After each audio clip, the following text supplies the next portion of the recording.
Ranking as one of the best places to live in the world, Australia is renowned for its beautiful weather and its abundance of lush green, public open spaces that are used for active and passive recreation. In particular, the passive open spaces with lakes are often used as a backdrop for wedding photos. But when the lake is infested with unsightly and smelly algae, the party will move elsewhere, potentially robbing the council of booking income. Furthermore, if the lake is used for irrigation, blocked filters quickly become a headache for park staff. And with many developers now choosing to create a lake within new housing developments, it becomes more and more urgent to come up with a permanent solution for the control of algae. The solution is the Waterman Algae Controller. This is achieved by transmitting very specific sound frequencies just below the waterline. Once algae are destroyed, no further algae will appear.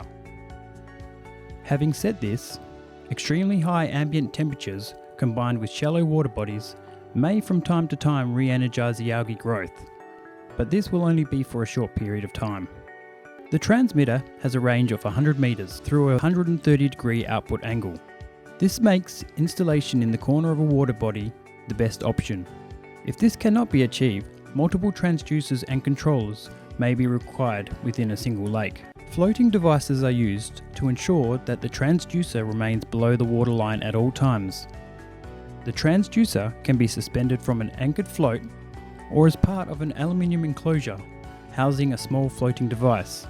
The potential for vandalism and the condition of lake edge determines which of these options are applied. When installed in a static water body, improvements will be visible within 4 weeks. The dead algae will either float to the top for easy removal or drop to the bottom, which over time may need to be cleaned out.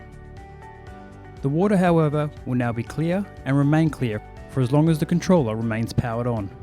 Since the controller is available in AC or DC, it is possible to use solar power should AC power not be available.